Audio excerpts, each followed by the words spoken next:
ભાવનગરના હળિયાદમાં સ્મશાનની જમીન પર ફરી દબાણ થયું. તંત્રએ 2 વાર ગેરકાયદેસર દબાણો દૂર કર્યા છતાં પણ દબાણ છે. ભાજપ તાલુકા પ્રમુખે લેન્ડ ગ્રેબિંગ મુદ્દો મુખ્યમંત્રીને રજૂઆત કરી. મામલતદાર અને ટીડીઓના બેવડા વલણને લઈ સીએમને પત્ર લખ્યો છે. કલેક્ટરે મામલતદાર અને ટીડીઓને ખુલાસો આપવા નોટિસ પણ ફટકારી છે. ફરી એકવાર દબાણો કરતા તંત્ર સામે અનેક સવાલો ઉઠી રહ્યા છે. વલભીપુર તાલુકા ભાજપ પ્રમુખે અગાઉ પણ 3 શખ્સો સામે ફરિયાદ કરી.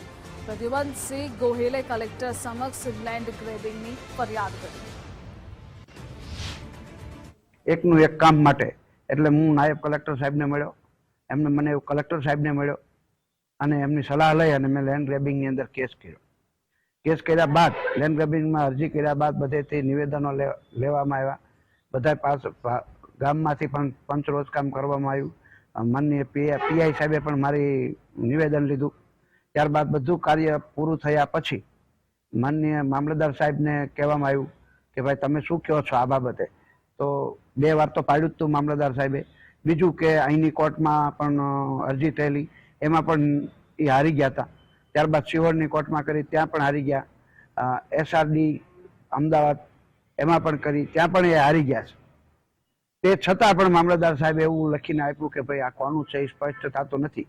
તો મારું એટલું જ કહેવાનું છે માનનીય મામલતદાર સાહેબને કે ભાઈ સ્પષ્ટ નથી થતું તો 2 વખત પાડ્યું છે એ કોનું પાડ્યું છે, કોઈ બીજાનું પાડ્યું છે, સર્વે નંબર છે કે નહીં, પૂરેપૂરું શ્રી સરકાર સર્વે નંબર હોય એટલે માનનીય મામલતદાર સાહેબની અંદર જ આવે. આમાં ગ્રામ પંચાયતમાં આવતું નથી એટલે માનનીય ટીડીઓ સાહેબનો કોઈ આમાં ઓલો રહેતો નથી. એટલા માટે આપણે મામલતદાર સાહેબની વિરુદ્ધમાં માનનીય મુખ્યમંત્રીશ્રીને પણ રજૂઆત કરી છે, માનનીય કલેક્ટર સાહેબને પણ કરી છે, માનનીય ધારાસભ્યશ્રીને પણ મેં મોકલ્યું છે કાગળ, અને માનનીય પ્રાંત સાહેબને પણ મેં મોકલ્યું છે